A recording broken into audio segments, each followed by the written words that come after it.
definitely my guess here that this tree came down from wind.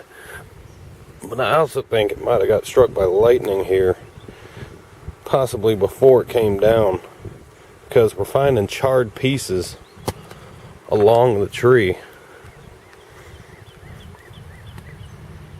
And yesterday's storm on June 25th had a lot of lightning, especially in this area. This is here outside of Slab Road in Dayton. We've definitely found numerous pieces of charred wood here, possibly showing that this got struck by lightning and then came down. It could have came down just from the lightning strike, but we also had some serious wind yesterday, upwards of 70 miles an hour. Multiple points of char.